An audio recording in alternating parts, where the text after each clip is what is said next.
Për këtë vit kemi dikun rreth 50 hektar gror që tash jemi vetëm përfundim, thuaj se rendimenti ka qenë edhe tash edhe ajo e mirë, kushtet e klimatike kanë qenë mjaft mirë.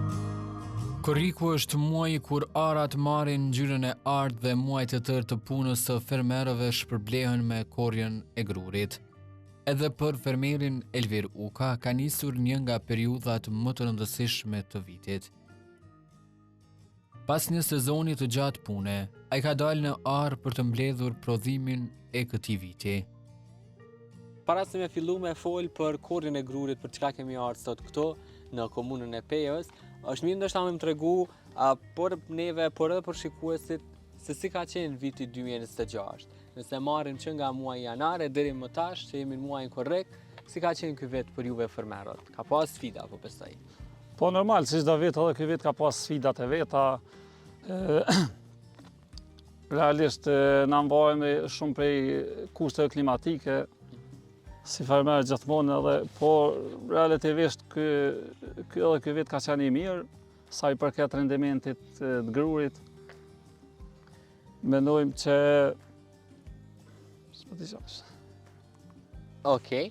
Na momentalisht tash kemi ardhur këtu edhe po i shohim këto toka të cilat në fakt ju shumicën e tyre edhe i keni bob korrje të tyre. Më tregon me sa hektar tokë ndoshta keni nis procesin e korrjes së grurit për këtë vit?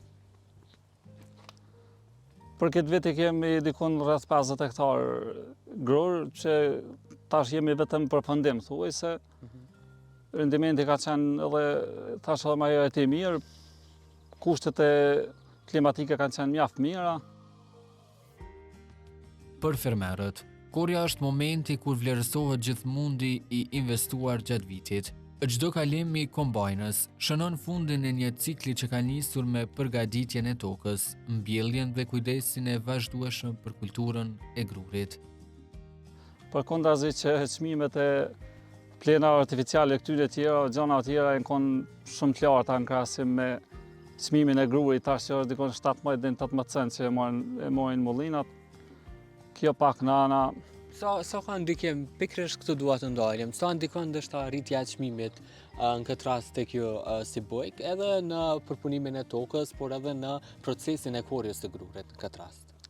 Po të ne çmimi ndikon shumë, se 1 cent ose 2 të na mjaftojnë, se kem sasi të madhe. Ne gjithmonë luftojmë për me pas rendiment më të madh, për shkak që çmimi është i ulët, ndërsa kur të ki mesatarin e mirë, atëherë edhe me çmim mundesh paka shumë mja dal. Kur dilni me bo korrjen e grurit, nga çfarë ore filloni dhe deri në çfarë ore mund të i mbeteni në ara jashtë? Domethënë sa mund zgjas procesi për brenda një dite, sepse kjo nuk përfundon për një ditë, po ndoshta çfarë orari të punës ditore kryeni ju si bojk?